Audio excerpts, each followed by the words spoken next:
안녕하세요. 北朝鮮専門家玄です。北朝鮮を読む始めさせていただきます。皆さん、国家が積極的に麻薬ビジネスを運営している国がこの世界に存在するとしたら信じられますか？それが北朝鮮なんです。今この瞬間にも北朝鮮の9歳の子供がカミソリを手に消しの釘を削って麻薬の原料を作っています。キム・イルソン政権が50年前に始めた白気境事業の結果なんです。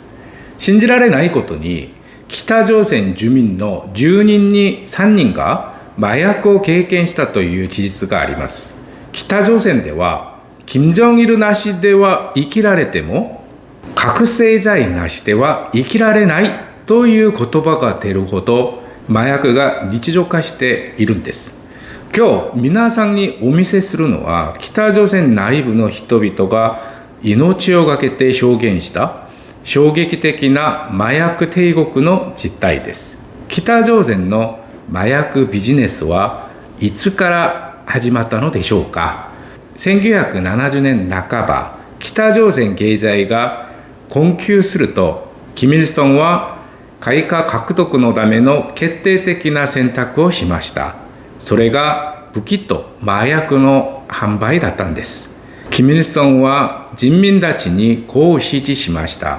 人民の生活向上のために白気境をたくさん植えて外貨を稼げ。ここで白気境とはケイシを指す隠語でした。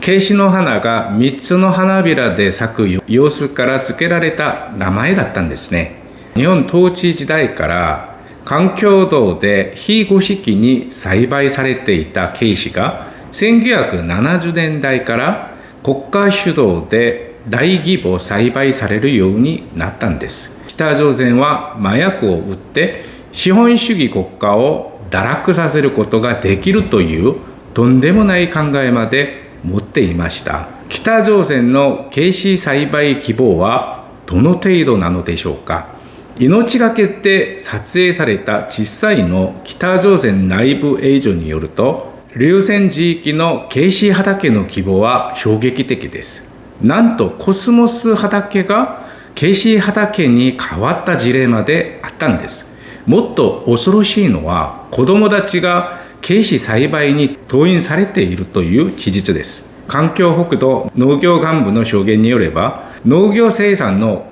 50% 以上をアヘンが担っていました。高校生たちは夏の農村支援という名目でタバコ農場という隠語のケイシ畑に動員されます。カミソリでケイシの釘を削って流れ出る白い液体を採取し、1日のノルマを必ず達成しなければなりません。特に9歳から10歳の子供たちは背が低くて作業しやすいという理由でケイシ栽培作業に集中投入されています。山腹の7月から8月にはケイシの樹液が最も多く出るのですが、強い匂いのせいで子供たちが畑で作業中に麻薬によって倒れることもあるんです。北朝鮮はケイシ栽培を白企業栽培事業と呼び、栽培管理をうまく行い、収穫量が多い人々に白企業英雄の称号まで授与して事業に拍車をかけています。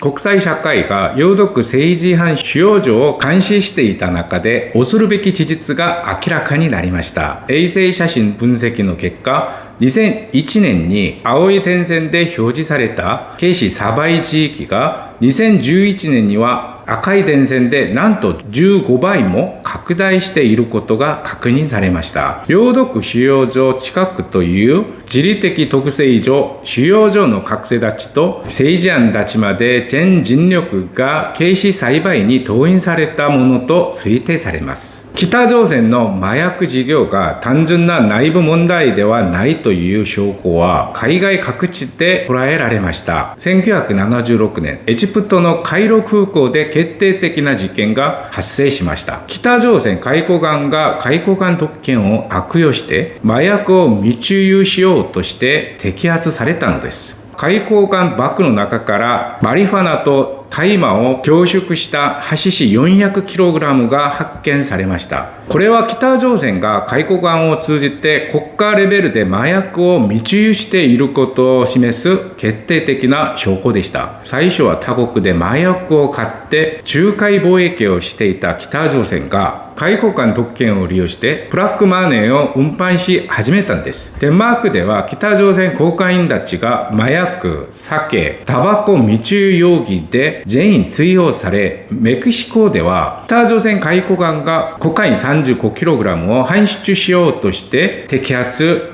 追放されました。こうした事例が1970年から現在まで継続的に発生しています。ところが北朝鮮は海外麻薬密売にとどまらず、直接メイドインノースコリアの麻薬を生産し始めました。警視とともに北朝鮮麻薬の双璧をなすのが覚醒剤です。実は北朝鮮の麻薬加工場所は製薬工場です。観光地域の江南製薬工場、純然製薬工場、ラナン製薬工場などは人民のための医薬品を生産しているように見えますが、実際には党の方針により麻薬を生産しています。さらに深刻な問題は、北朝鮮がエリート人材を麻薬生産に動員するという事実です。キミルソン総合大学出身の理系エリート科学者たちをハッカーや核開発に動員するように、薬学部卒業生たちを覚醒剤生産に生涯導入して科学技術を教え、麻薬を作らせています。そしてこうして作られた麻薬は文化大学を出た外交官のバックを利用して麻薬密売に動員されます。2003年3月、北朝鮮の組織的麻薬密売を示す決定的な事件が発生しました。それが防水後事件です。オーストラリア当局が中国から出発した要注意人物を追跡していた中、彼らが北朝鮮船舶防水後から純度 100% のヘロインを受け取って出てくるのを拘束しました。防水後はオーストラリア海軍の停戦命令を無視して4日間 70km を逃走しましたが、結局倒されました。船内から総 150kg、1億ドル相当の純度 100% ヘロインが発見されました。そして信じがたいことに、追跡船同時防水後の船員たちが北朝鮮当局とやり取りした無線内容がオーストラリア警察に探知されたのです。北朝鮮当局は船員たちに逃げないで戦って他方を避けろと指示し、船員たちは将軍の戦士として最後の一人まで断固として戦う覚悟で満ちていると答えました。こうして金氏一家が開花稼ぎのために始めた麻薬事業はブーメランとなって北朝鮮住民を直撃しました。麻薬製造の中心地である観光自駅では、観光アパートの下を通ると麻薬で覚醒状態になるという話が出るほど、住民の間に麻薬が広く蔓延しました。北朝鮮住民たちは麻薬を指す独特な隠語を作り出しました。氷は覚醒剤を、逆算は歯が古来人参のように5つある形から取った大麻を、コカインは錠と呼ぶのですが、コカインを鼻で吸入することから付けられた名前です。北朝鮮が空難の黄金時期を経て経済が崩壊し、製薬会社が閉鎖されて薬がない状況になると、身近にある麻薬を万能薬として認識するようになりました。これが北朝鮮社会全般に麻薬が蔓延し、大衆化するきっかけとなったのです。北朝鮮住民の麻薬使用はどの程度でしょうか。